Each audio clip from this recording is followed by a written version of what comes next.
got himself into the lead. Lyle! Look at that shooting accuracy. He's going to cross the line as a deserving World Cup final champion.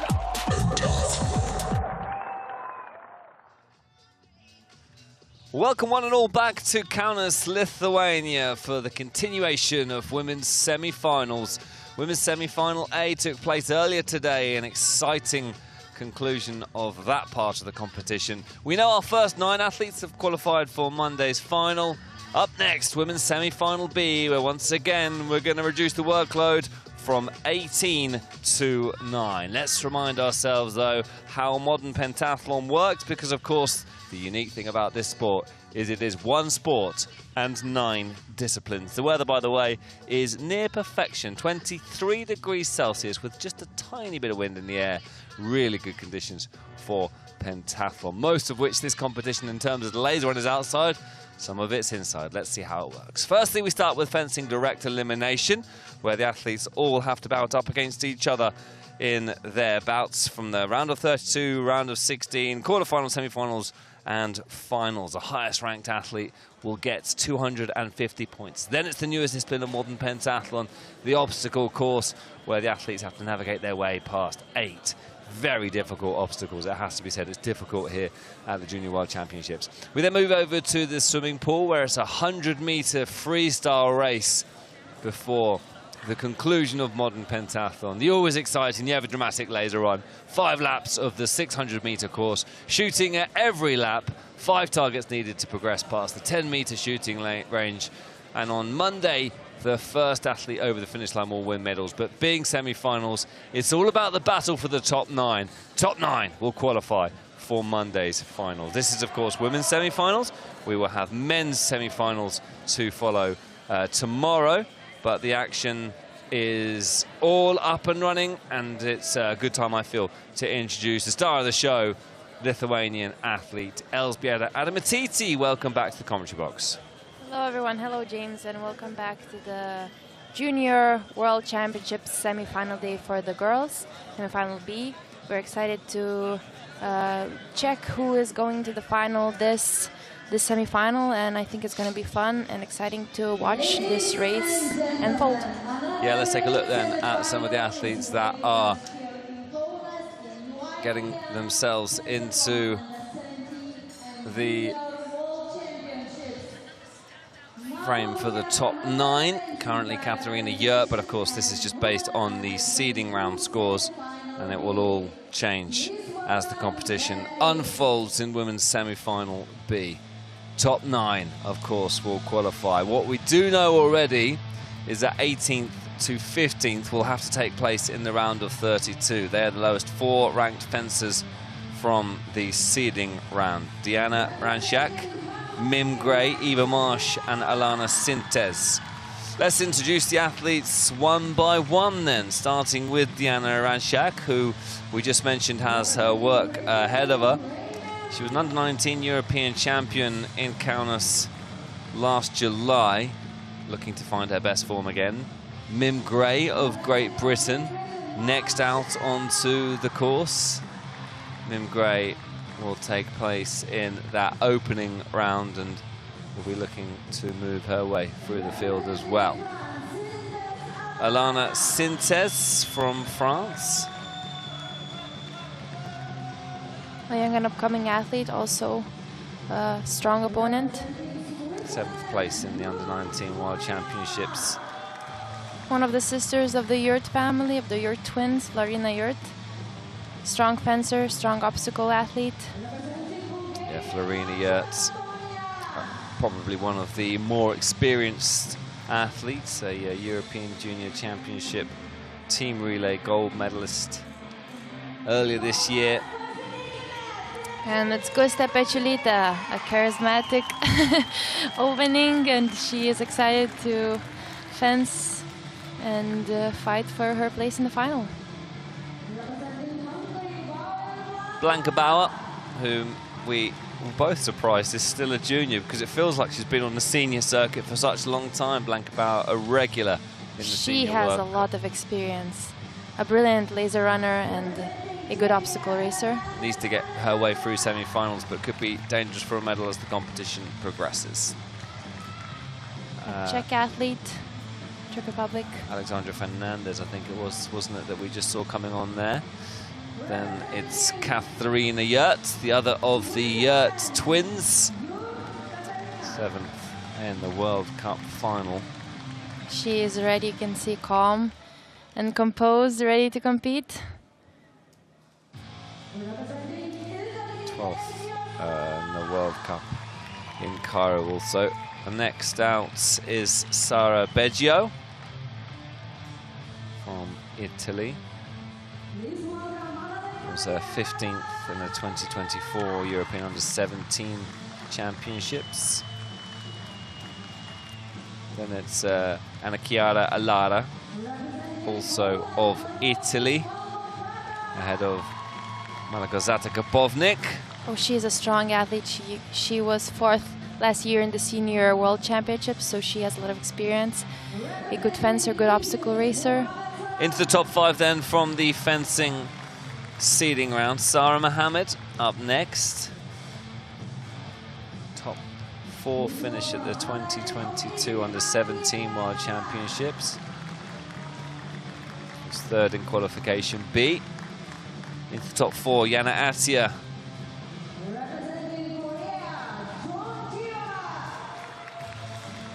Then we have Jeon Ji-woo from Korea. And it's the top 2. Yep. Naja Farmand, who again is an athlete you'll be familiar with from the senior circuit. Yeah, she's a really good obstacle racer also. And then our highest ranked athlete, it's the German one too, Amaya El Masri.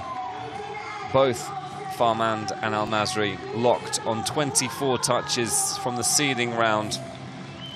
But that will not qualify you for the final. What it does do is means you go into the round of 16 and the worst you can finish as the highest ranked athlete is 9th. So in terms of semi-finals, that kind of secures you already an okay passage past fencing, but if you are the highest seeded fencer, you're going to want at least a run for the semi-finals to be satisfied, in my opinion. Yeah, you work for it for a few hours, so you want that for another day too, you know. That being said, if you are the highest ranked fencer, as El Masri is, if you win just one bout, you're guaranteed at least 5th place. So half the job is kind of done in a way. I mean, it's not, still not, you know, you're going to want to win fencing direct elimination, but it does it relieves the pressure a little bit, doesn't it? Piece B already underway.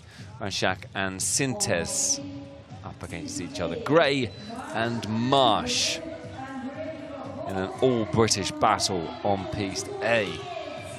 We talked earlier about the battle of teammates. It can be a little bit of a tricky dynamic, that, can't it? So it's... yeah, it's not a nice place to be in, but it happens and you have to lock in for the fight. You want to get all the points you can manage to get and win and move to the next round. So it's Marsh and Gray up against each other on Piste A. Ranchak and Sintez on Piste B. Good start from Ranchak. Sintez with work to do here. Marsh a point behind, and Ranchak is storming into a solid lead. First 30 seconds, you can't ask for much more than that. Yeah, it's a good place to be in. 3-0, not the priority also. So you can see from her fencing style, she's less aggressive now. Alana needs to work to get those 2 points. So, Ranchak and Sintez. Oh, Sintez pulling it back. So first 30 seconds belonged to the Hungarian. The next 12 seconds have belonged to the French athlete. Meanwhile, Graham Marsh locked on 2 apiece. 2 very interesting bouts, and Marsh moves into a vitally important 3-2 lead. And Sintez has turned this around, has now leveled the tie. She has a priority, so if she gets the point. Ooh, Ranchak turns it back around. Marsh with the double touch with Gray. It's looking very good for Marsh. Gray now needs 2 touches without reply. Sintez needs to come from behind once again into the final 10. We go! Ranchak delivers And that's a good performance. Marsh and Gray with a double touch, which means Marsh progresses through up against El Masri. And Rajnak up against Farmand. We can see the emotions from the athletes also in the stands.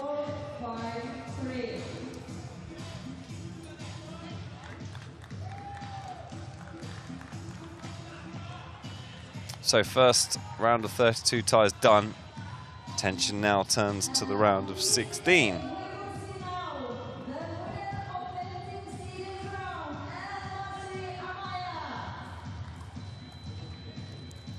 First up, Al Masri versus Marsh. Marsh stays on the piste, as does Rashak Farmand, who got 24 touches alongside El Masri, both of those two flying in the seeding round. Rajnak versus Farmand underway on piste 2.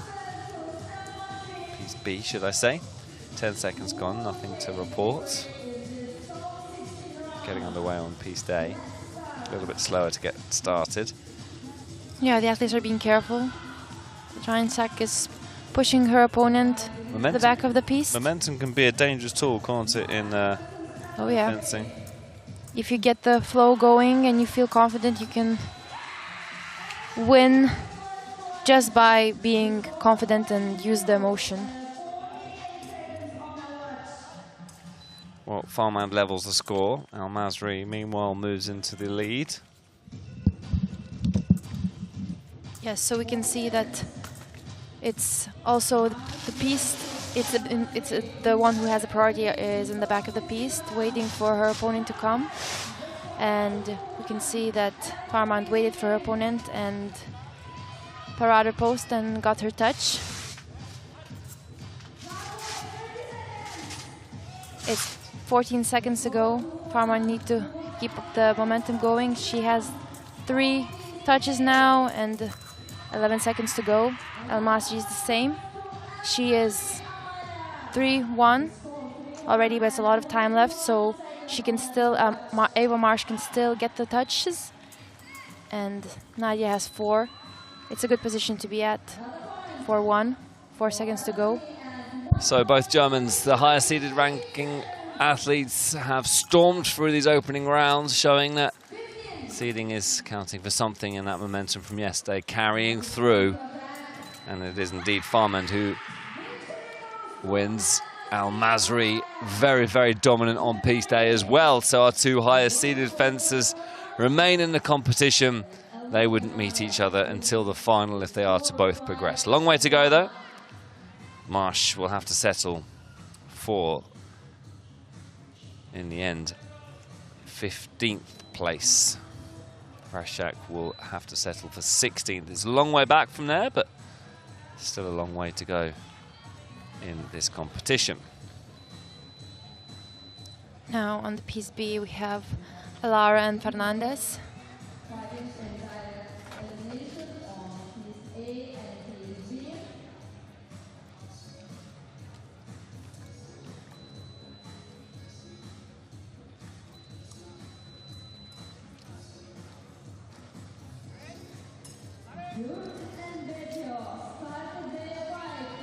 So, early stages of the next round of 16 ties.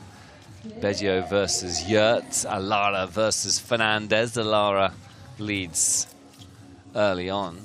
How important is that first touch, would you say? Really important. For me, I think, and for other athletes mentally, it's a booster, or if you get the touch, then you feel like you need to now push again, and you can be too fast and too quick, and then your opponent will catch you. So you need to be very careful about if you get the first touch or not, and then afterwards what you do after, if you get the touch or if you have the touch. So it really matters. As if you push too fast, again, because you feel threatened, then you can easily get the score. The other opponent will lead the fight and you will lose. It's all about psychology, fencing direct elimination, isn't it? In fact, a lot of this competition is about a mental strength as much as it is physical strength.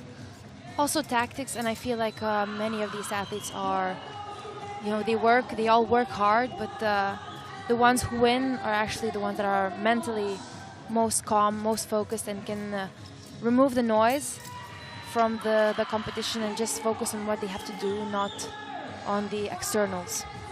Well, the German's going well, and then the Italian's going well as well. Alara in good form. Beggio looks in good form on piste day. Katharina Yurt needs 2 touches now to turn this around. Beggio now flying, and surely just needs to now take a step back. Yurt keeps going. Clock has ticked to 0. Maybe we're gonna. No, that's it. So Beggio is victorious. Both of the Italian athletes are going through to the next round, as the Germans also. So now we see that the athletes that have the priority are the ones who are getting these. It's helping, isn't it? It is. Sure.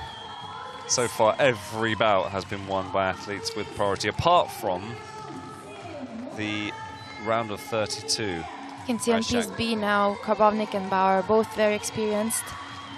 And Karbovnik did the flash. She's very fast. The flash is very fast. You can never expect her going, and she does it really quick. And so that's what she did, and she got the point.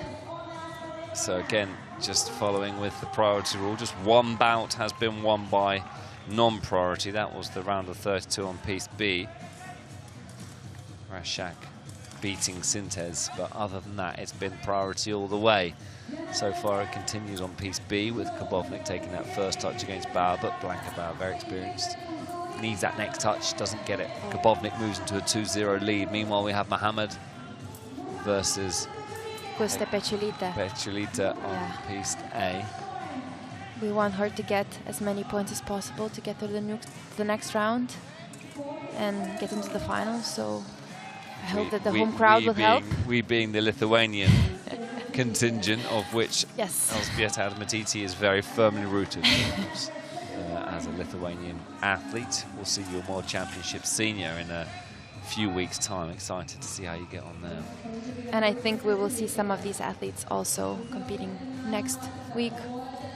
Well, the priority rule is still holding strong. Karbovnik now just 6 seconds away from victory. And look at this, Mohammed is absolutely flying on piece day. 3-0 now she leads. 26 seconds to go, there's still time. But as we see, the priority is helping a lot. Well, 20 to go.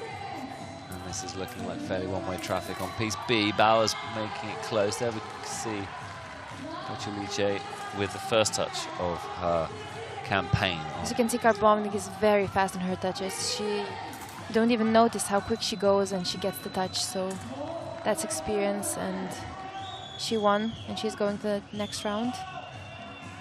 And it's 12 seconds to go on piece A. 4-1. Mohammed has the priority and the 4. Pecciolita really needs to work her way up, but it's 5-1.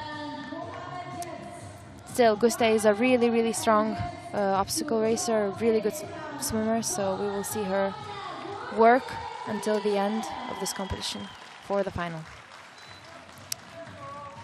On piece B, we have Yurt versus Jon in our final piece B round of 16 tie. Florina Yurt's looking to fly the Yurt twin flag solo, because Katharina Yurt was knocked out by Beggio. Still, we have just one tie that has been decided by a non-priority. Yurt versus Jon, Atia versus Necheva on piece A, needing to get underway. Good start this from Yurt. She leads 1-0 against Jon. As said, the Swiss have a really good school of fencing, so... You're a big fan of that Swiss school of fencing, aren't you? I am. It's a few times you've mentioned that today. Yeah, I feel they are strong. Good coaches. Good coaches, and it's classy. And I like class. I like when fencers are classy, so I appreciate that when you fence these athletes that are classy in fencing, yeah. There you go. Elżbieta flying the Swiss fencing flag. And Yurt is doing a good job here against Jon. And on piste day we have... Yeah, Nacheva. It's a bit of a surprise this, I must say. Atia, you would have thought, potentially would have won that tie. I wouldn't necessarily say comfortably, but anyway, Yurt versus Jon on piste B, and Yurt does get that decisive touch. 3-1 she leads. In fact, that's it, I think, as the clock ticked down to 0. It has. Florina Yurt moves through to the quarterfinals. Good win that for Yurt against the number 3 seeded fencer from the... And she didn't have the priority, so also... So that breaks that trend. Nacheva versus Atia is going down to the wire. Atia needs just one touch to level the scores and to go through. Nacheva's looked very good, but Atia now on the offense. Tries to break through and does. Brilliant from Atia. Took her time, and now she has the priority, which gives her the lead. You'll see the route to the quarterfinals on piste B screen. You can see she wants to make her epi more straight. She needs that extra time to get herself up, and it works. I mean, sometimes these few seconds just can help you to refocus and, you know, be more in the moment. So I think she did that, and it helped her to get the touch. Great fencing that from Atia, really made to dig deep. So Atia, I think unsurprisingly, moves through. And she had the grin on her face, like maybe she had it almost gone, and then she made her way back up and got the touch and got the win, and she's moving forward. So it'll be an all Egyptian bout over in the quarterfinals. But Alara versus Farman underway on piste B in our first quarterfinal tie. And it's level at the moment, Farman with the priority. Farman, of course, beating Rashiak in a comfortable manner in the round of 16. Moves into a 2-1 lead, and this is looking good for Farmand. The Farmand El Masri, number 1 versus number 2 seed final, still potentially a possibility. A way to go, and Farmand needs to get the job done here against Alara. Meanwhile, her German teammate El Masri gets ready for her next tie against Beggio. So Beggio and El Masri gets underway. Farmand and Alara. Now Farmand again with the point advantage and the priority advantage. 3-2 she leads with 14 to go. Yeah, she's a left-handed fencer, so it's a difficult one to fence. You can see Alara is working hard to get her way up, but we have 10 seconds more, so we will see who will get the touch. But Nadia is... Final few seconds. Oh, and Farmand, that you feel decisive. Yeah, but I mean, she is holding up really well, and she is waiting for her opponent's hand. And Beggio gets an important touch against El Masri with 18 to go. Tension switches. You feel now Farmand, there we go, gets the job done. So Farmand safely through to the semi-finals. Brilliant result that from Farmand, made to work a bit harder in that bout. What about on piste A though? El Masri, the highest ranked fencer, levels it against Beggio. That was important. Can Beggio hit back? Number 1 she kicked her head a bit. She wants to wake up. Number 1 ranked fencer against number 8 ranked fencer. And there we go. Masri's found her rhythm. Celebrating loudly and enthusiastically. 3 seconds to go. Listen to that scream. A roar of delight from El Masri, who moves through to the semi-finals, where now she is guaranteed a top 3 finish.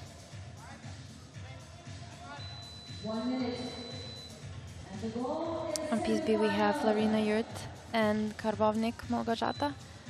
This is a good battle. Yes, it's a battle of experience also. Both of them did fence each other, I'm sure of that, so puts extra pressure. Priority with Karbovnik. Yurt with a good win in the previous round against Jon from Korea. Karbovnik with a good win against Blanca Bauer. A really intriguing tie this. Stalemate in the first 30 seconds. Just taking their time, no one committing. Yurt needs to find a way through, but it's Kabovnik who gets the first touch, timing that to perfection. You can see she's waiting, and then when the moment she feels she can do it, she does it really quickly, and the opponent is left. So Yurt needs to hit back and hit back fast. She does, levels the scores, 1 apiece. So Yurt 1, Kabovnik 1. Intriguing little interaction there in those few seconds. Mohammed versus Attia on Piste A. All Egyptian bout, 2 experienced athletes. Here at the Junior World Championships, Attia made to work hard in the previous round. She was a couple of points down, came back and ended up winning against Nashayeva, and it's up against Mohammed. Yeah, gets the point. It's Egypt versus Egypt. Into the final 5, Yurt versus Kabovnik. Can Yurt find a way through? She does! Wow!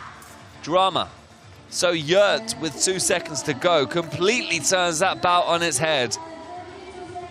And Yurt now staring down a possible run to the semi-finals. Huge this for Florina Yurt. Kabovnik needs to react, and react fast. 1 touch would do it. Nope, Yurt gets it done. 3-1. Florina Yurt delighted. Brilliant fencing from the Swiss athlete. Elzbieta, such a big fan of Swiss fencing, will be delighted on Piste A. I'm just sitting here in silence because I'm starting to feel the nerves of the fights, and Attia makes into a 4-2 lead against Mohammed with 6 seconds to go. Attia is finding her form. So Yurt moves through to the semi-finals where she faces Farman. That another intriguing bout. Al-Masri will face the winner of Mohammed versus Attia. It's Attia. So it's Attia versus Al-Masri, and this has been a really, really fun fencing direct elimination, and we're down to the final 4. Al-Masri guaranteed the top 3 place. She faces Attia, Yurt versus Farmand, and we reduced there just to the 1 piece for semi-finals. This is how they got there. This is what's left for us to enjoy. Al-Masri versus Attia, Yurt versus Farmand. Direct elimination, semi-finals to decide who gets 250 points in first place, 244 for second, 238 for third, and 232. So a difference of 18 points. It's a big swing. Still lots to fight for. Battle for the top 9 underway. And what's exciting that Florina didn't have any priorities, and she still managed to get herself in the semifinals. So she's had to do it the hard way, hasn't she? But she managed, so I feel like that's good flow for her. But now we're focusing on Al-Masri and Attia. Yeah, Attia and Al-Masri now would have been the Piste A battle. So that's the top end of the draw. Attia was the 4th highest ranked fencer. This is a serious tie, this. 2 very informed fencers. And Al-Masri just biding her time, but Attia that was a beautiful flash. Breakthrough. Yeah, great flash, wasn't it? Good timing. 34 seconds to go for Al-Masri to find her way back into this. I kind of felt like an Al-Masri Farmand final might be brewing, but Attia's just been getting better and better as the bout has gone by, as the discipline's gone by, and Attia now moves into a 2-0 lead and is looking pretty unbeatable. As we said before, you get the first touch, you get the lead, and then your opponent has to work herself way back, and you can see Attia is now more of a defense position, and Al-Masri has to work, and it's sometimes better to be in the defense because you can just have the double touches, and like so. And like she can now just wait for her opponent to come and get the double touches and win the bout. So the first touch is really, really important, and it actually dictates the going of the match. So important response that from Al-Masri, who now moves to within a point of Attia. So the dynamic of this bout has changed a little bit. Al-Masri on the offense has to be. Final 7 seconds to go. Next touch crucial. It will decide it. Double touch. It doesn't really change things. But if Al-Masri gets the touch, she will have the tie, and the priority will give her the win. We have 4 seconds to go, so it's very, very intense now. Here we go, final 4. Al-Masri tries to get there, but double touch. Attia's done it. She's through to the final. Yana Attia has just got better and better, and that was a defensive masterclass towards the end of that bout. Atia's through to the final. El Masri has to settle for 3rd place. Still good points, but of course she wanted maybe to win. Everyone wants to win, but I mean... 238 points will land on El Masri's shoulders, but that one touch at the end could have been a swing of 12 points, so it makes a difference, doesn't it? But nevertheless, she finishes 3rd overall, which is not bad at all. Yeah, Florina Yurt, and... To win fencing direct elimination, you need a couple of days of really good fencing, don't you? It's a lot to ask for these athletes, the consistency required. Yurt versus Farman, the 2nd semi-final. Yurt has had to get here without a single priority. She's really had to work for this. Farman beautiful touch. First touch. Big, strong move, that, wasn't it? She holds her distance and then she actually breaks it and makes a beautiful touch on the hand. She did that before with other athletes, so you can see it's very smooth. Good feel of distance. Oh, yeah. She's working hard for the touches, and the roar of delight there from Florina Yurt. She is absolutely fully committed to this and enjoying herself out there. 30 seconds left to go in this intriguing 2nd semi-final. Yurt! Listen to that scream. Yeah, I feel like it's a part of to get out the emotion out, because you feel it so intense and the emotion is there, so... Just have to release it. Yes, some athletes hold it, some athletes scream, and it helps. Farman levels the score. This is really interesting. 23 seconds, as you were. Nothing to separate the two of them from the beginning of this bout.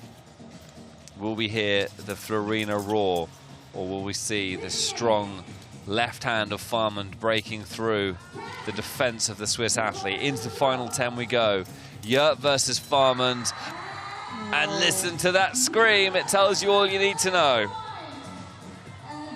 Yurt, 5 seconds away from a minimum of 244 points. This is a big moment here. Yurt does it!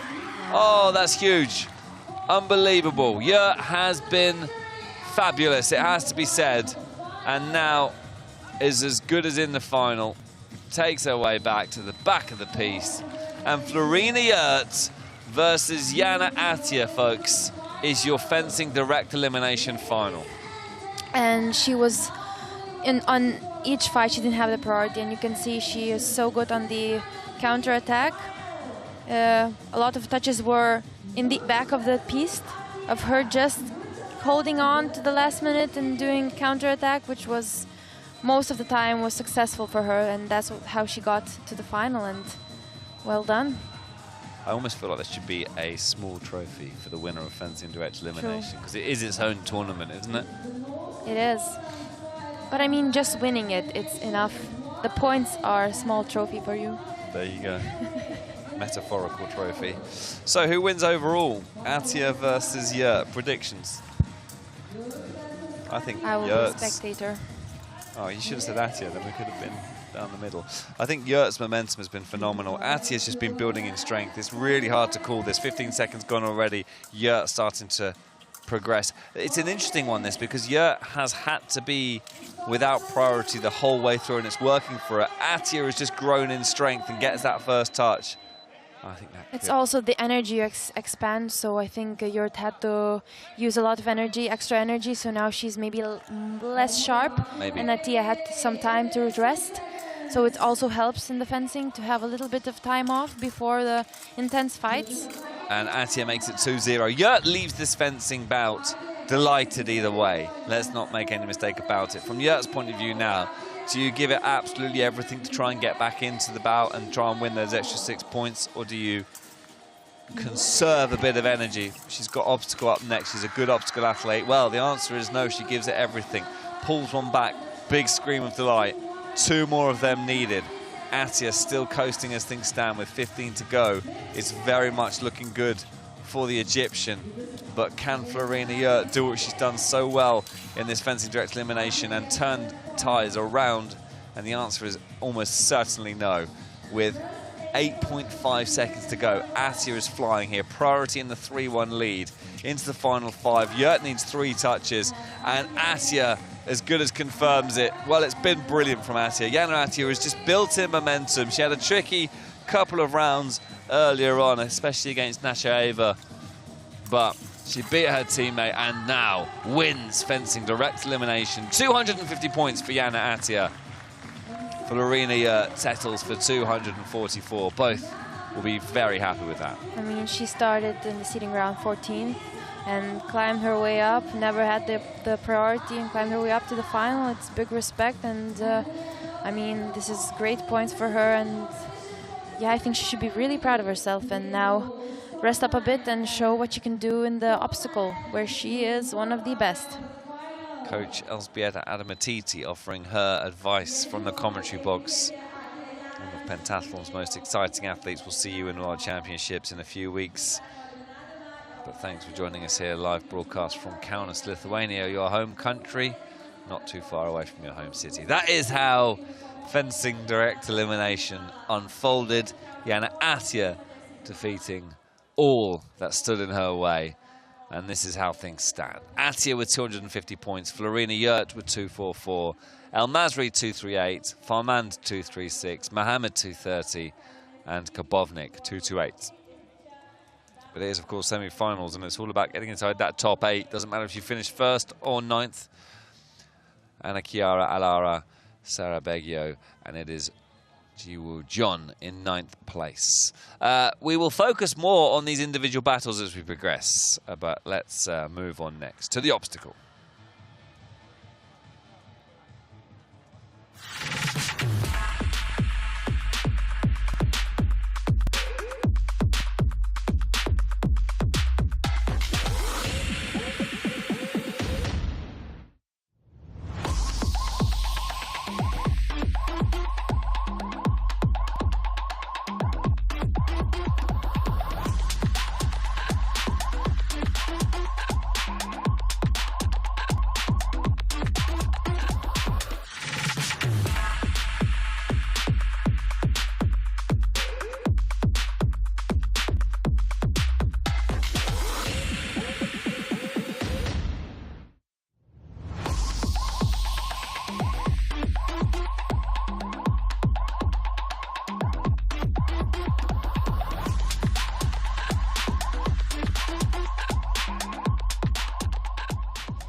So, we have concluded the fencing discipline.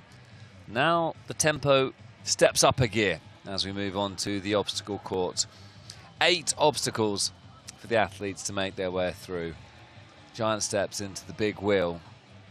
And that builds the momentum into the tilting ladders where the quickest athletes will shoot through. Over, under, through gives you plenty of opportunity to make up a bit of time. Flying hoops are quite a tricky part with the upper body strength required. Giant steps, fairly straightforward. This is probably the most difficult part of the course. The swimming globes require extreme strength and upper body strength, grip and upper body strength, per se. Finish wall buzzer, a time of 30 seconds would be very, very impressive given the complexity of this course. And that, folks, is your women's semi-final B obstacle course. Coming next. You can see the camera is focused on the swinging globes. They were tricky in the semi-final A. They made some athletes fall and get eliminated. So I feel like this combination is one of the hardest combinations you can have. So it's going to be tough for the athletes. Hopefully everyone manages, no injuries. And it's good that this course is inside. The palms are not too sweaty. The sun is not making you sweat, and the palms are okay, so you can make sure, you know, that the globes, you don't slip. So it's a good venue and good that it's inside. It's always better to have the obstacles inside. And we will see how the girls manage to do this course, and it's going to be exciting to watch. Elżbieta with the accidental M&M quote there as we build up to the start of the obstacle. Palms are sweaty. Never mind. I'll show Good you one, some James. videos Good later. one. Here we go, Heat A, getting us underway. Both of these athletes are good in the obstacle course. Gray and Sintes, both 19 years old. Sintes in piece B at the front of your shot there, probably will be the quicker of the two, unless can Gray improve on her time from earlier in the competition. In the tilting ladders, they go neck and neck. Good pace by Gray on the outside of the course. I think she's slightly bit behind. She is. Sintes leads into the over-under through section, propels herself through and into the flying hoops. Great pace though from Gray into those first through hoops. Good from Gray into the giant steps, and she moves into a good lead into the globes. Now this is tricky. Sintes has carried good momentum. Gray slowed down a little bit, and losing speed is very costly in the globes. Sintes comes out in first place, hits that buzzer, and Gray not too far behind. So solid time from both athletes in that first heat. And Sintes was really quick on the finishing wall, which sometimes as athletes forget that it's also an obstacle, and you can save a lot of time on just running it up really quickly. So she made her way up really fast, and it made her time much better. Even though she had a little mistake in the flying hoops, she still managed to get through and got a good time, and she's now getting ready for the swim. So swimming obstacle heat 2 is next. Rashak and Marsh. Quick athletes, both of them. Yep. Good to see some good times here. Away we go. Rashak in lane A. In lane B, it is Marsh. She is quick. Very quick. She's using the speed. Oh. Wow, great technique that then through the flying hoops. Globes up next. Rashak losing a little bit of time in that first couple of globes, but this is still looking very quick. And we're going to have our first sub 30 seconds on this course. Up the finish wall, it's going to be close. Loses a bit of time right at the end there, but it's still a very good time. 30.5. Marsh, not bad either. Finish wall, and that's good. 37.47. We've seen some good times. I've never seen a girl do this technique in the flying hoops. That's very impressive. So she's a quick athlete, and she's gonna do well soon. I feel like she's one of the upcoming stars in the obstacles, and we will see about other disciplines. But this was beautiful, actually. I feel Zaina Amur has a similar technique through the... She catches the second pole from the flying hoop. So she grabbed the first one, so it's even harder. Yeah. Now we have Guste and Nacheva. Guste is a good obstacle racer, so we will see a good time from her.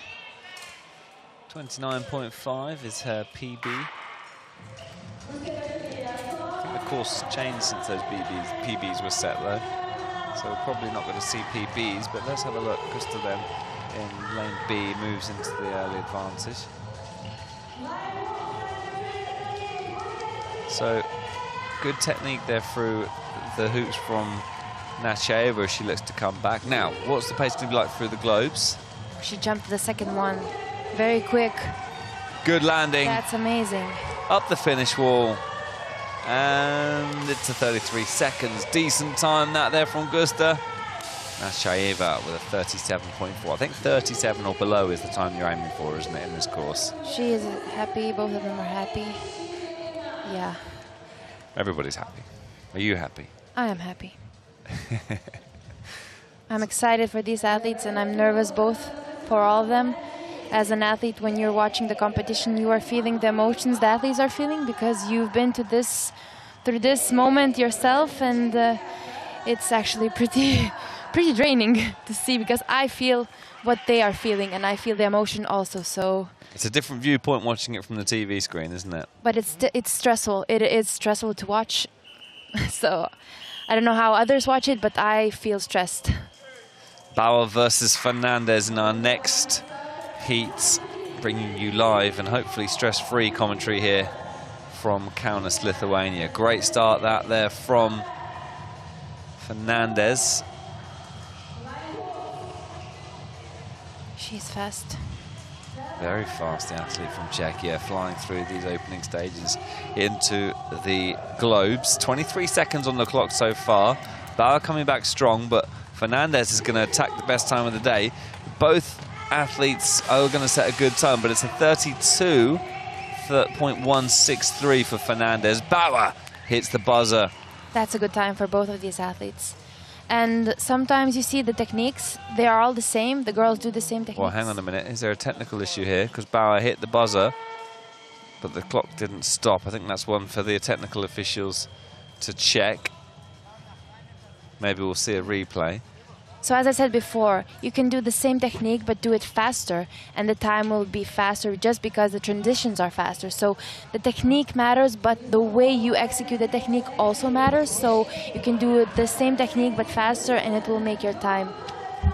Well, that's the conversation that Bauer has been having with the official, which is she hit the buzzer, the clock didn't stop, so we'll keep an eye on lane A to make sure that doesn't happen again. Katarina Yurt versus Ju Wajun. And this is where things start to get really interesting, because this battle for the top 9 rages on. Yurt versus Jian. And I do wonder if at some point we're going to have a really interesting battle between the two Yurt twins. Katarina Yurt is absolutely flying through here. She is fast. So quick. Oh my goodness me. Look at this technique through the obstacles. Excellent place for the little flying hoops. Looks like she's really enjoying herself out there into the most tricky part of the course, the tilting globes. Lands it, and this is going to be a quick time, around the 30-second mark. How's that? 31.3, no problem with the buzzer there. John still a bit further back into the globes. As you can see, she did the technique, Yurt did the technique that most of the girls did, but she did it faster, so it still made the time faster. So that's the thing to think about when you're doing obstacles, not only the technique, but also the way, the speed you're doing it. So it's 1 minute, 2 seconds, a good time. I mean, better than elimination. Still, she's in the fight.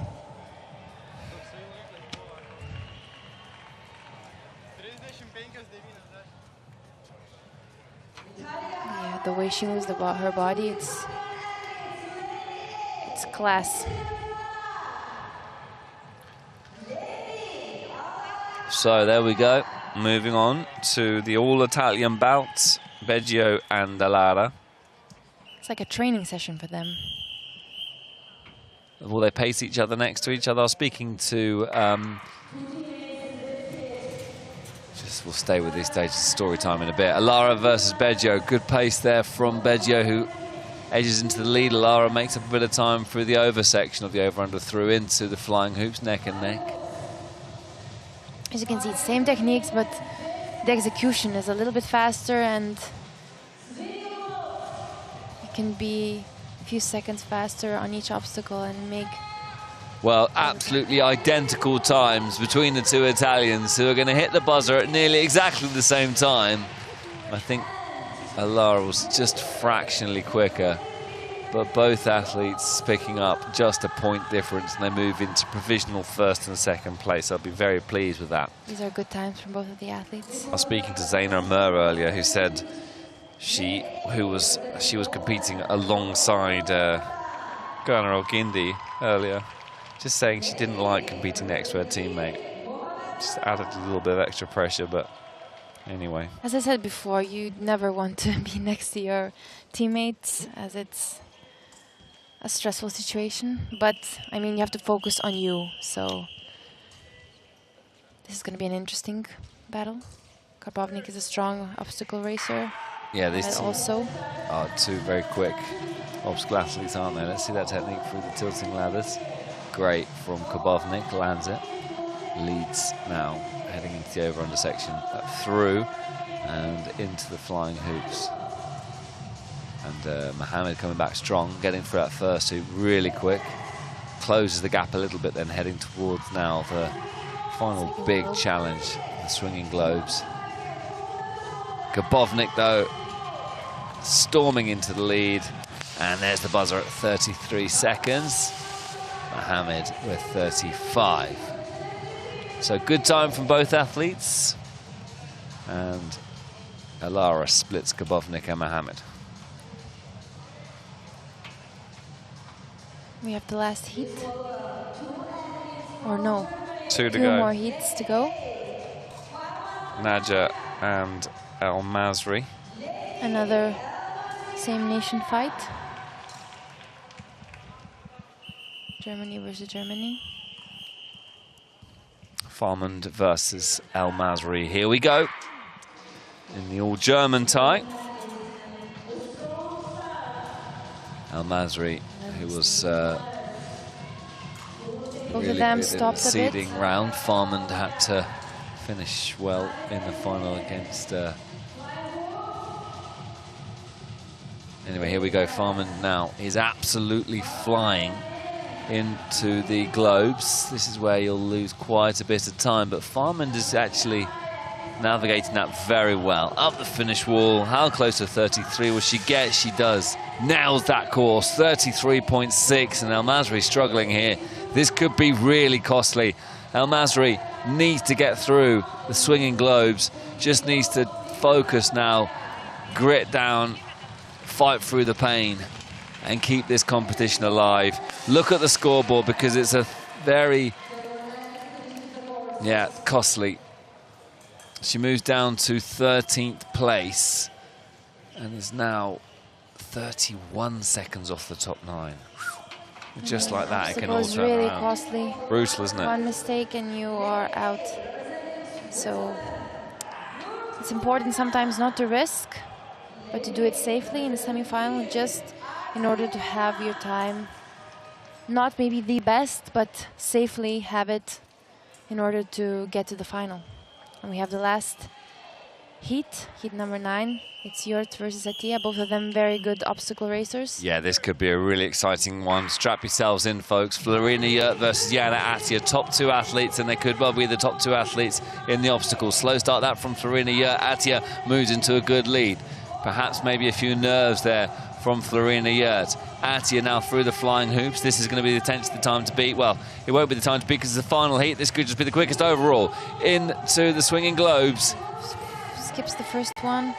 I think there was a mistake there, possibly from Jurt a bit further back. But Attia up the finish wall and hits the buzzer. Sub 30 seconds. That is brilliant. Best time of the day so far. Jurt hits the buzzer, 35.75, not bad at all. With a big mistake on the tilting ladders, it's still a good time. She's still in second place, and Florina is annoyed with herself, but needn't be. She's fast, but still, you know, when you are an obstacle racer, these nerves, you're a good racer, you can just, this moment, and you stop, and... But it's good that she recovered, and of course she's still in the race. Well, that's what it's all about, isn't it? And I think it was Amaya El Masri who had a mistake and carried on right until the end. If you qualify for the final, it doesn't matter. You just put it behind you and crack on with the competition, and then that's what these athletes will vie to do. Florina hitting that buzzer with a little bit of added whack, possibly taking out that frustration. You can see the sport. Even you can be one of the best in this sport, but one moment, one hesitation, and there's a mistake, and then you lose momentum. And also a big thing is to keep it up, even though if you do a mistake, just do it again. Let's take a look at the scores, and this is your top 6. And we look a bit further down. It is Fernandez currently in 9th place. 5 seconds behind her is Ranchako of Hungary. Maybe Blanca Bauer could be dangerous. She's got a good laser run down in 12th place.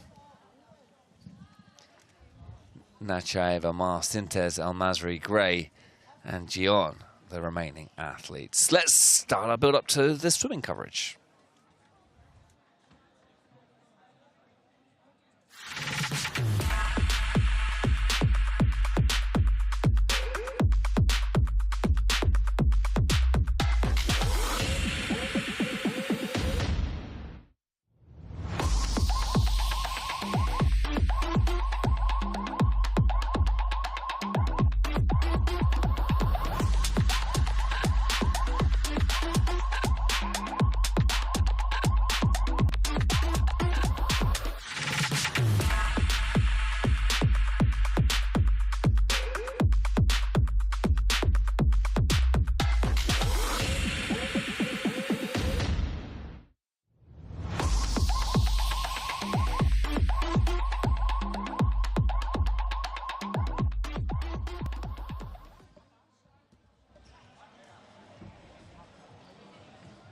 So welcome everybody back to Kaunas, Lithuania for continuation of the Junior World Championships. 2 disciplines down, 3 still to go. Up next is the 100-meter freestyle swimming, where the athletes have to try to swim as quick as they possibly can in order to get as best score as they possibly can. We are going to hear the thoughts of some athletes in the build-up to the start of the swimming as the athletes are getting themselves ready. We will hear from a couple of the athletes. I can give you some insights on this pool. Actually, I swam today here after the semi-final A. It's quick, it's nice, the water is good, it's not too cold, it's not too warm. It's a pretty small pool, 4 lanes, but I think the times, they can be quick here in this pool. And yeah, Elsa approved pool, which is hard to be, because no pool actually is approved by me, because I'm not the best swim. Well, let's hear from one of the athletes who didn't qualify for the semi-finals, but it's still very interesting to hear her insight. We heard Elżbieta's thoughts about swimming. Let's hear now from Hungarian athlete Emma Mezeros. Yeah, first of all, I always have to collect my things for the next event, for swimming, like my swimsuit, at least 2 of the goggles, 2 or 3 swimming caps, towels, and jackets or jumper to keep my body warm. So I have to collect everything. Then, if I have time, I always listen to some music, maybe house or techno, because that's a faster rhythm. So yeah, I don't really have a ritual. If I have time, I just do a little bit of stretching, or just sitting down and doing some mental exercise, breathing a lot, counting, and waiting for my start. I think it's worse physically, because it's really hard to put on the swimsuit, because it's really small and we have not many times. So it's physically really hard. Thoughts there then of Emma Mezeros. We'll see her at the next competition as we start to build up to the start of swimming. 5 swimming heats for us to enjoy. Yes, as I said before, this pool is fast.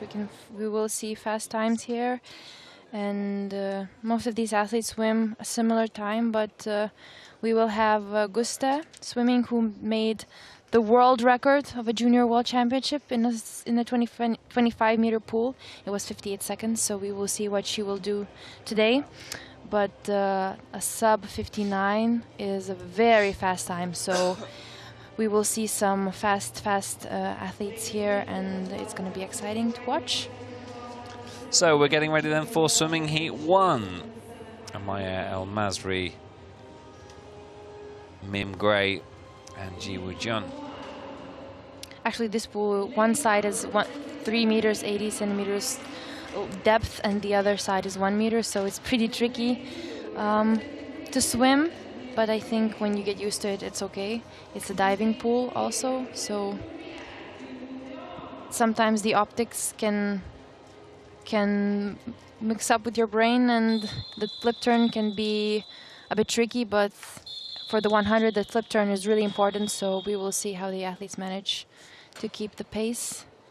So a time of 1 minute is the aim for these athletes as they enter the pool, looking to close the gap on those further up.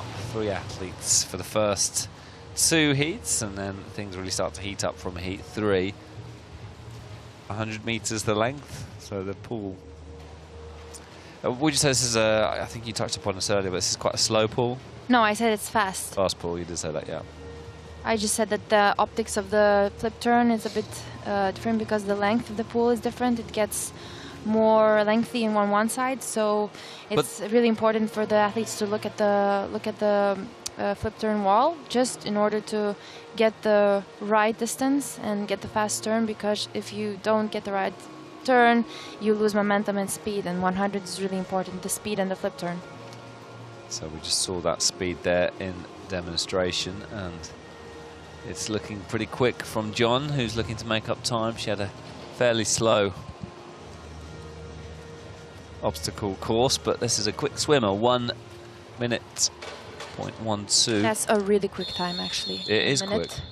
Gray with a 104.89. Some good timings from some of these athletes I feel are going to come. Jiwoo Jeon with a very quick time, just over 1 minute. We'll analyse a little bit about what exactly is meant by a quick pool and what exactly is meant by a slow pool in a moment's time. But we'll just get the athletes out onto the poolside position. It's Heat 2. Nachaeva, Marsh and Sintes from Bulgaria, Great Britain and France. Keep your eye on Eva Marsh, who is definitely potentially able to go sub 1 minute and then could push herself up those standings in a late bid for those top 9 positions. There we go, the 3 athletes for swimming Heat B are ready to go.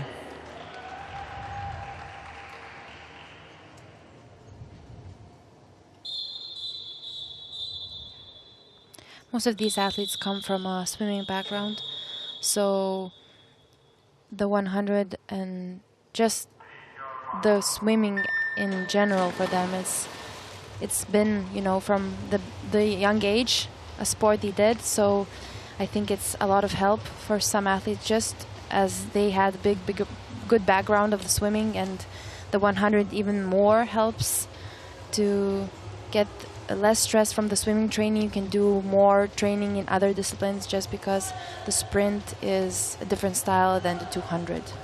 Well, let's talk a little bit about what qualifies a quick pool and a slow pool. It's all to do with the separators of the lanes and the start blocks and the temperature of the pool. It all contributes, doesn't it? Yes, and the length, of course. If it's a 25 or a 50-meter pool, the separators are really important, because if they don't do their job, you get a lot of waves, and the waves stop you. And also the turns, the walls, if they're slippery, it's hard, and if the starting block is slippery or doesn't have the... Eva Marsh goes sub 1 minute at 59.72. Really good time that there from Marsh. Nachaeva with a 1.46, and Sintes a little bit further back with a 107. But that's a good time from Marsh. These are really quick times, actually, 1 minute and sub 1 minute. These are times from actual swimmers, I feel. And in semi-final A, we didn't have these times in the swimming pool, so it's going to be a harder, a more tough race, because the times here are much faster. And you never know what you're going to get, so it all depends on which semi-final you're at. So we are now getting into the business end, the top 12 to follow, starting with 12th to 9th place. Gusta is one of the fastest swimmers here. As I said before, she broke the world record of a 25-meter pool. She did 58 seconds, so we will see a fast time from her on lane 3. She was a swimmer before, and now she went to pentathlon, and you can see that in her swimming time and swimming style, the many years she put in the swimming.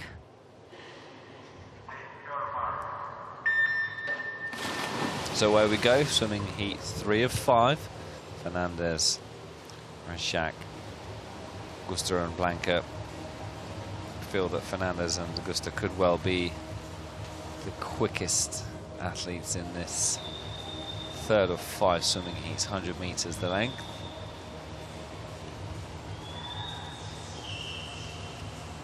And the thing is with the 100 meters is if you go too fast, you can actually, the second part will be really hard for you, but if you go too slow, then the second part will be also really bad. So you need to know this pace you are going at in order to finish fast, but also not too fast in order not to bonk in the ending of the race, and have some extra left for the finish.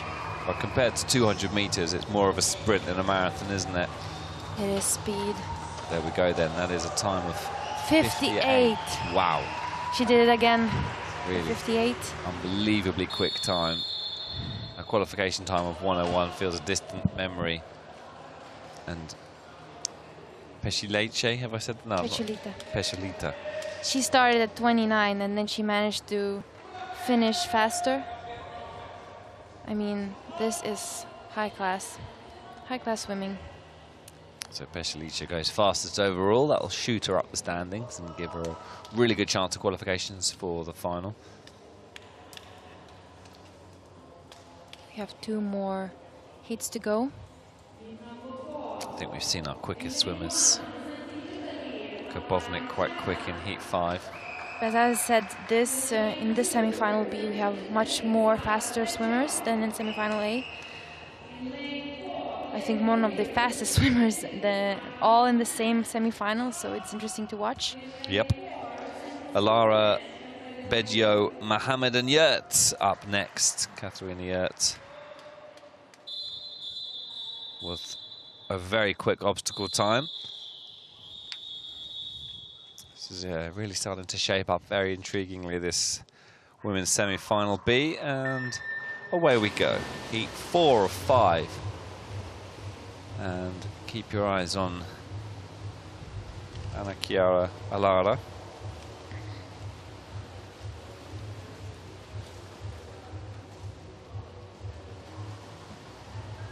It's all about the kick, about the fast pace, and keep the hands and legs moving because the lactate is building, and you have to keep the momentum going because it's getting harder and harder. So the ones who can pace themselves the best and keep the momentum going are the ones who will get the best times. Of course, the technique and the turns and everything that goes into a good swim. Yeah, the athletes now just making their way towards the finish. Well, the athletes from the earlier heats have already started to make their way to the laser run course. Final few stages here. Let's see how quick those times are. 1:01 then for Alara. Yurt and Mohammed a little bit further back with a 1:02 and a 1:03. Beggio with a 1:07.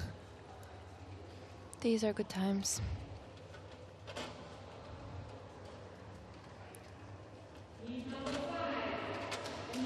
So we have the last heat for swimming. The rest of the competition will be taking place outside in the laser run course. On lane number 4 we have Margorzata Karbovnik. She's a fast swimmer. We will see the time. Will she go sub 1 minute? So here we go. Jana Atia, Florina Yurt, Nadja Farmand and Malgorzata Karbovnik are your final 4 athletes in swimming heat 5. Karbovnik could well be quickest at the front of your shots. Let's find out. 100 meters of swimming left until we start to build up to the laser run. And as I said before, there are tactics. So maybe if you are in the last heat, you want to save a little bit of energy because you are going to be going straight to the laser run, straight to the shooting range. The lactate will be high. So maybe if you are in a good position, you are one of the top, maybe you will save some energy in the pool just in order to have your legs and arms for the shooting and for the run. Just in order to have yourself, you know, safely into the final, and maybe in the final you'll use that extra energy for the swim. But now it's more tactical racing, not to give too much out, just in order to get to the final, and then what's left you give out to the final.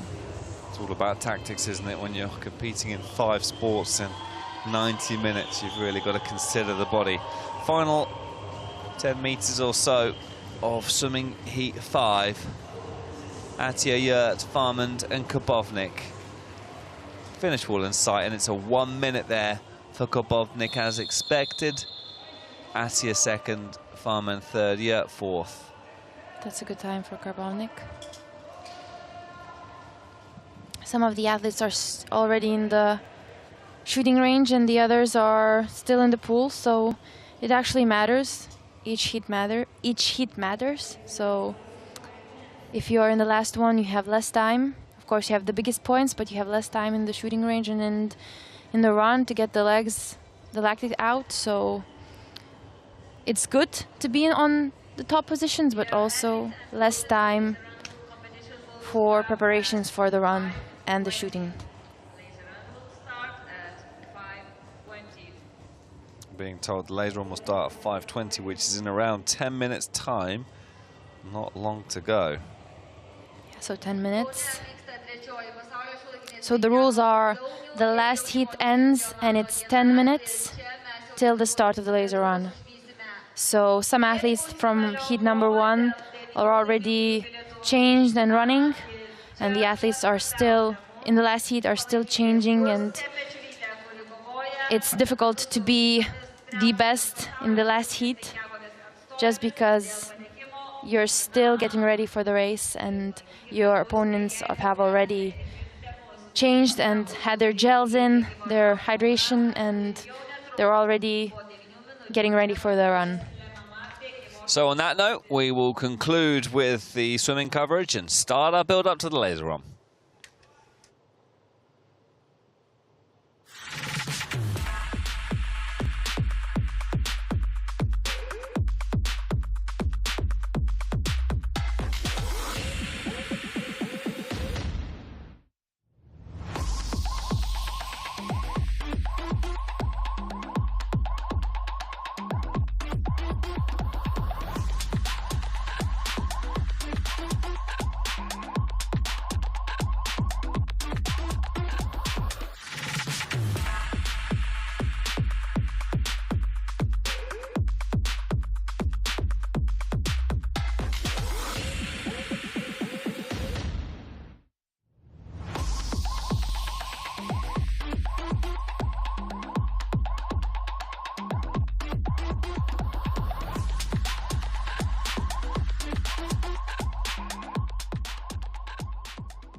So here we go, folks. Strap yourselves in. Let's conclude this semi-final as we say goodbye to the swimming pool and we welcome into the play the laser run course. Let's remind ourselves of how it works. The athletes have to make their way towards the shooting range for the first round of shooting. 5 targets needed in order to progress. Once you hit the 5 targets, you're out the range and you make your way around the rest of the 600-meter course. On Monday, when of course the final is scheduled, it will be the first over the finish line who is victorious. But it's all about the battle for the top 9 here on semi-finals day. Strap yourselves in, folks. Things are about to get very interesting indeed. Welcome to Laser Run. So the calm before the storm here. I'm sure there'll be quite a few nerves knocking around in this part of the competition, Elżbieta. Not only nerves, but also the 5 shooting series we have. Before we had 4. So extra shooting, extra place for error, extra place for nerves. So you need to focus, calm yourself down, get that lactate out of yourself and get ready for the run, which is demanding of its own, but also the shooting is another sport which is a place where you can lose a lot of seconds. So if you're running fast, it's okay, but if you're running too fast and then in the shooting range you stop for too long, as they say, you can never outrun a bad shoot. So even though you're a fast runner, you need to be a good shooter in order to make your time good and make yourself in the top 9. So everyone's aiming for a sub 10, a 10-second shoot. You can never outrun a bad shoot. I love that phrase. It's actually traumatic. I've heard it many times, so I feel like it is a real one, but a traumatic one. So it haunts me and maybe haunts some athletes that had bad experiences with shooting, but it's in the past and you can always shoot well. And it's all in the mental game and in the focus and in finding your rhythm, finding your technique, finding your focus. And I think every athlete has its own technique and its own ways to calm themselves and the ways they prepare themselves for the shooting. So it is important to find your own way, and there's no good technique. There's techniques that work for individuals. So I feel like the best the best people who shoot the best are the ones that find their own technique and their rhythm, and that's what works for them. So the athletes now just warming themselves up, finding their rhythm with the build up to the start of this laser run. Jana Atija will begin 23 seconds ahead of Małgorzata Gabownik. And it's really good to see Pesulica up in those top 3 positions. Farmand 32 seconds alongside Pesulica. Lara in 5th place. Florina Yurts and Katarina Yurts separated by Alexandra Fernandez in 7th place. Sarah Mohammed 5 seconds ahead of Ranshak from Hungary. Still a lot can change though as the battle for the top 9 rumbles on here. In 14th position we have Bauer Blanca, who is an excellent runner, excellent shooter, so we have to watch out for her because she can definitely work her way up to the top 9 position. So watch out for her. She's number 14. Her handicap is 1 minute 6. So below Blanca Bauer and Maya El Masri, share a thought for El Masri because she led the competition earlier on after having such a good fencing seeding round. She was a higher seeded fencer. She's now down in 15th place, a minute 43 off the lead. And, well, nearly a minute behind the top 9 positions. So you feel really anyone below Blanca Bauer, probably below 14th place, is going to struggle in order to get themselves in that top 9. But as mentioned, it can still all change in this battle for the top 9. As I said before, the obstacles are really, really important. So a few mistakes in the obstacle course can cost you a lot of places. So, but that's in the past. We have the laser run now.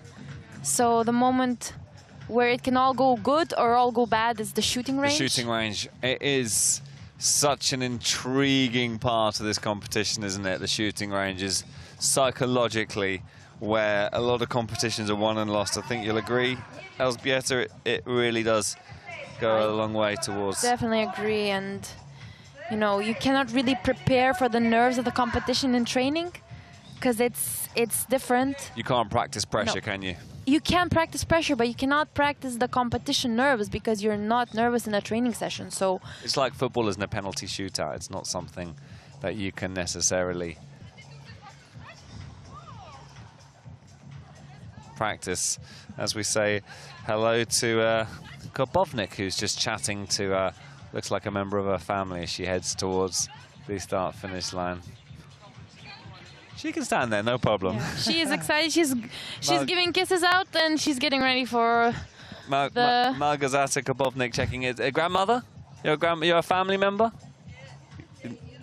She doesn't speak English, but she looks like a grandmother. She looks like a grandmother to excited to watch. Małgorzata Gabownik.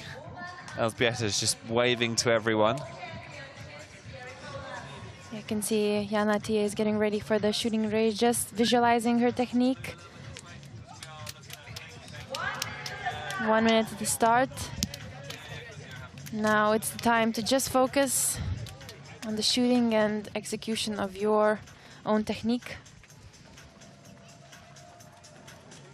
So here we go, folks. The start of women's semi-final B laser run is nearly ready to get underway. The athletes have been through 3 very taxing and tiring disciplines already. And as they line up on the start-finish straight, dreams can be made or dashed. In around 30 seconds' time, Jana Atija of Egypt, who is 23 points ahead of Małgorzata Gabownik, will lead the athletes out onto the start of this race. Małgorzata Gabownik in front of her grandmother, who's watching on from the sidelines. Family and friends in support as we begin women's semi-final free laser run. Jana Atija will be the first athlete to head towards the shooting range, and it's all to play for.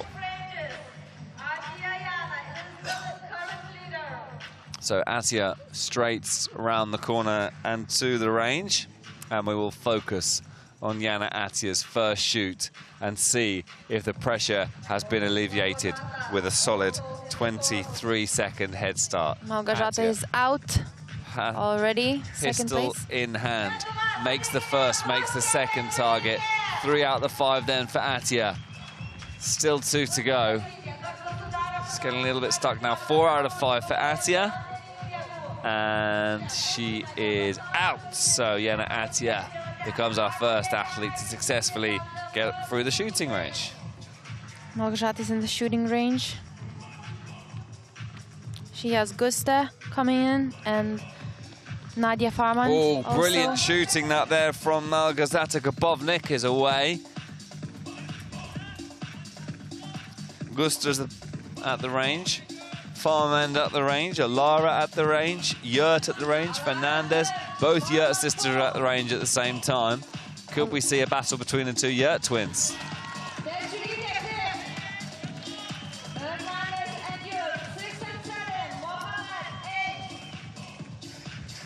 We have already the top 8. Lorena Yurt is out, but Katarina Yurt has a little bit of work to do. She has the pack chasing her. She's top 9. Interesting this, isn't it? As things really start to heat up on the first lap, we already have some interesting stories unfolding. Blanca Bauer with a slightly slower shoot than she would have liked. And you can see...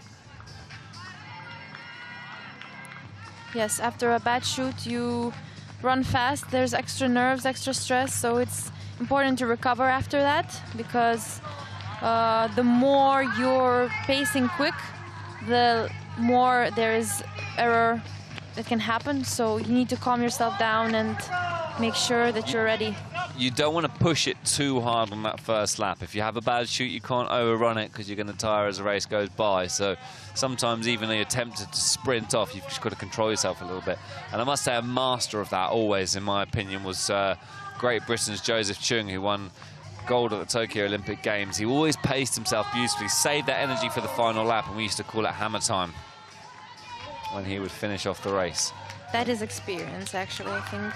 So Katarina Yurt, you see now approaching Alexandra Fernandez in that battle for 9th. And this race is going to be won or lost at the shooting range. Jana Atia back at the range. And you can see her time top left. I mean, there's room for improvement, but she's making her way through. 4 out of the 5 for Atia. That's not bad at all. 11.07, that's a very good time. She will take that all day. Around the 10-second mark is what you're aiming for. And back at the range now is Gabovnik, who makes it 1 out of the 5. 2 out of the 5 now for Gabovnik. 3 out of the 5. This looks good for Gabovnik. So 4 out of the 5 for Gabovnik. Gabovnik's away with 5 out of 5. What about Farman? What about Alara? Fernandez. Pecholita is in the range. She is doing good. Few shots left. Battle for the top 9 heating up. Yurt, Mohamed and Ranchak. Marsh is in that battle as well. In fact, Marsh making her way through the field well. So Marsh has jumped up into that top 8. That's a brilliant shooting routine from Eva Marsh. So she's moved up from 11th up into 7th. And it is now a battle of the Yurt twins again. This could be interesting. It is very close.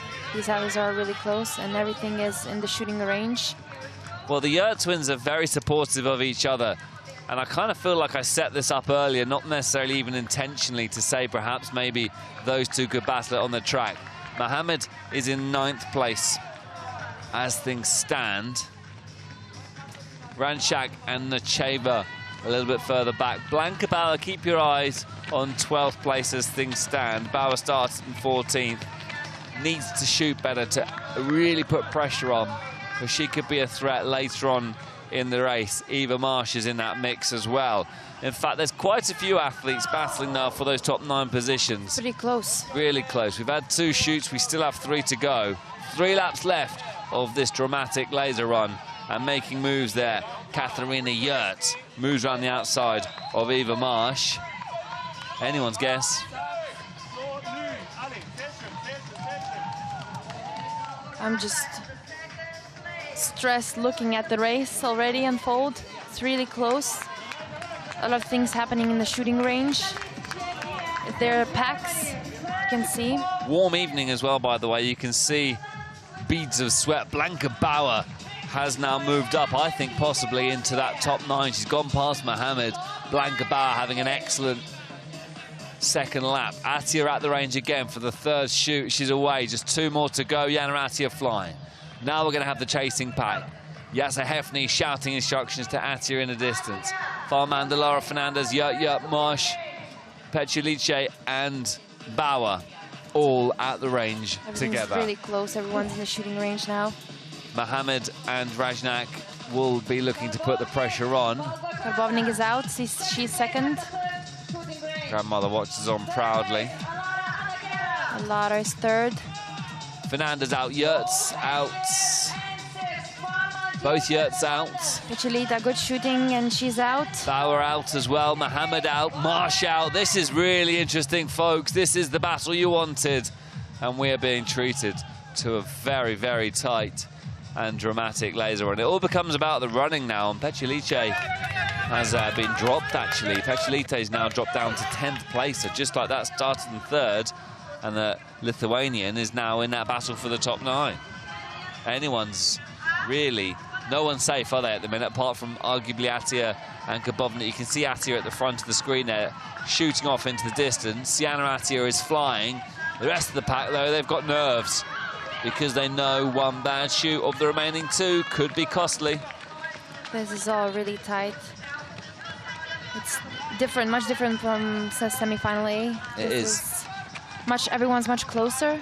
It could still break out into a top 9. You can see there Sarah Mohammed is being dropped a little bit between that lead pack, if you like. Eva Marsh has dropped off a little bit this lap as well. Diana Rashak is a little bit further back. Still lots of battles happening throughout the pack. And Petrulice is in 9th place at the moment and holding firm. She needs to work her way up and focus in the shooting range in order to keep her 9th position. Bauer, as we spoke before, started 14. Now she is top 5 already. Good run, good shoot. So Jana Attia arrives at the shooting range for the penultimate time to start her lap 4 shoots. Misses her first 2 targets, misses the first 3, finally gets one. Recalibrates. It's only 4 out of the first 8 seconds. 1 out of the first 8 seconds. Makes it 2. She's got time to play with and finding her rhythm now. 4 out of the 5 from Jana Attia. She'll feel the pressure a little bit now as other athletes start to arrive. There we go, 21.4. Well, there's still 1 shoot after this, so you never know. Karbovnik, Yurt, Bauer with an 8.4. Blanca Bauer has been in superb form. Karbovnik going well as well. Petrulice is actually really good. She did 5 out of 5. Farmand, Petrulice, That's really both good. Yurts. Look at that from Farmand. Marsh with a good shoot as well. Marsh has been shooting very well, and that, I think, is going to be your battle there, isn't it? Can Marsh hold on to Farmand in 10th and 9th? Mohammed and Ranchak with a better shoot, but Mohammed's been dropped. And I think Mohammed possibly looking a little bit slower in running terms as well. So I think your top 10, as things stand, that's your battle now for your top 9. All they need is focus in the last shooting range and then give what they have left in tank. Farmand and Marsh, I feel, is the battle. Is that Blanca Bauer? No, Blanca Bauer's further up. She had a really good shoot, didn't she, Blanca Bauer? Yes, she's in the top position. So it is now, if I've done my calculations correctly, Eva Marsh in 11th place. Sorry, in 10th place behind Farmand. So Farmand versus Marsh is the battle for 9th and 10th place.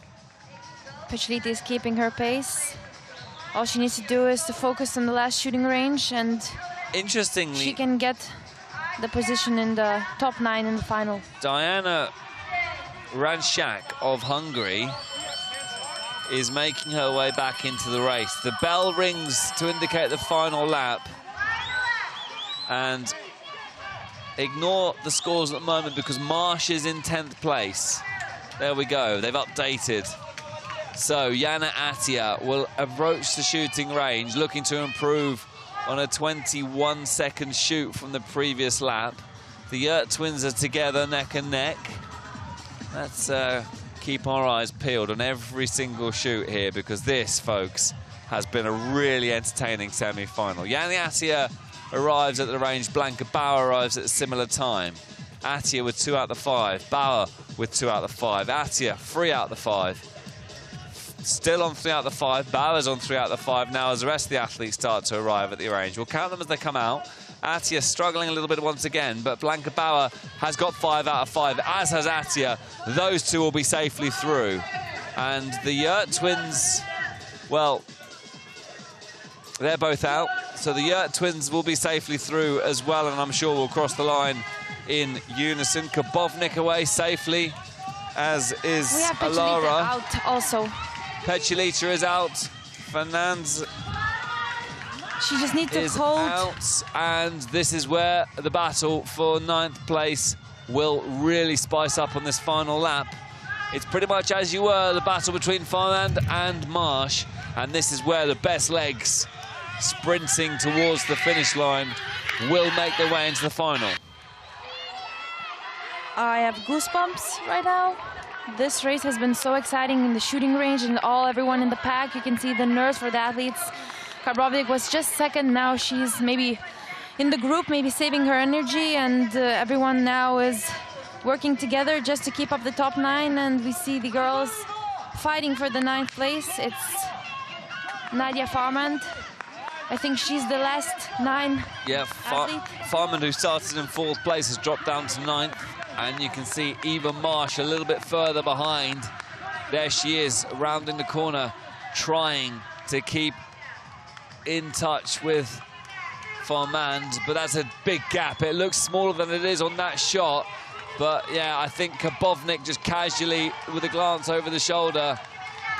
A lot to be said for Blanca Bauer, by the way, who started in 14th place and will win women's semi-final A, coasting towards the finish line.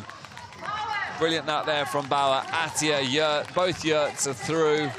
Alara, Fernandez, Pecelice, Farmand and Kabovnik will round up that top 9. It wasn't quite the dramatic battle we thought it was going to be. Commiserations to Eva Marsh, who gave it everything, starting 11th, made up a place to finish in 10th. It just about wasn't enough for Eva Marsh, but she'll learn lots from that and take it forward in the end. Sarah Mohammed left to rue, a little bit slow shooting a couple of times, and that's cost her.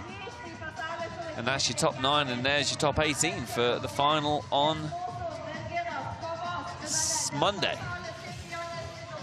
Yes, I'm sorry, I was silent. I was just looking at the race, getting excited, getting nervous for the athletes, and really happy for both of the athletes qualifying to the final on Monday. Yes. Go Lithuania. Go Lithuania for hosting yet another fantastic competition. Kaunas, of course, the location for the 2025 World Championships. As you can see, big, strong finish there from Maya El-Masri. It's not been her day today, but she still had a good competition. Mim Gray crossing the line as well. It's all about experience and getting those. Every competition is a way for growth. And in the end, not a great deal between all 18 athletes. A really high standard of competition.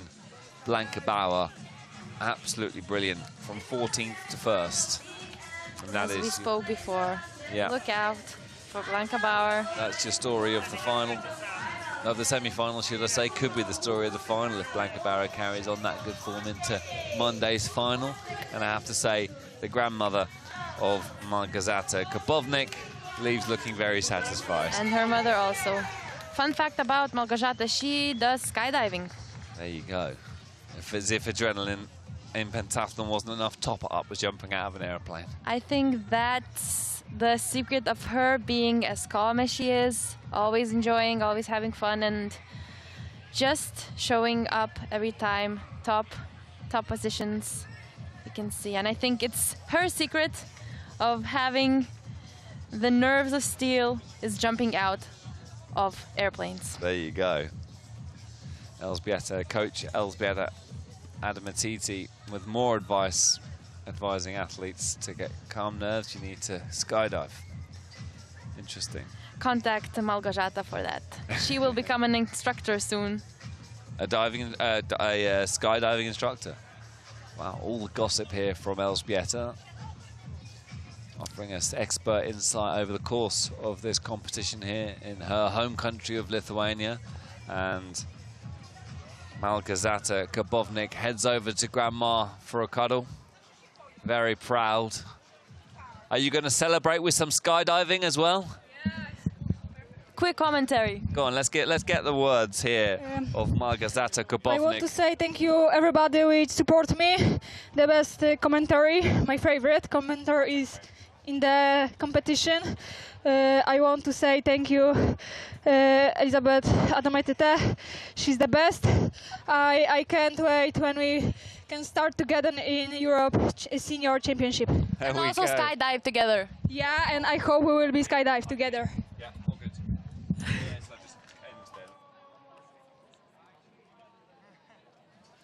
The thoughts there of Małgorzata Gabownik, who is showing her appreciation to our athlete commentator, Elżbieta Adamatidze. She's had a good day, Gabownik, qualifying comfortably in front of family. She's in a good place, and we'll keep an eye on her. There she is. Małgorzata Gabownik taking on the fluids, waving to the camera. Flawless. Absolutely flawless performance from an athlete who is looking in pretty good form ahead of Monday's final. That is the conclusion of the women's semi-finals, by the way. We'll, of course, be back tomorrow with two more exciting semi-finals, men's semi-final A and men's semi-final B to follow. You can see the friends, family and coaches now starting to leave the arena, and that is our cue to leave as well. Thanks for tuning in for women's semi-final B. We know our top 18 athletes for the final. We'll see you tomorrow for men's semi-finals. We'll be back then. Bye for now. Bye-bye.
look easy. Unbelievable talent. He's got himself into the lead. Smile. Look at that shooting accuracy.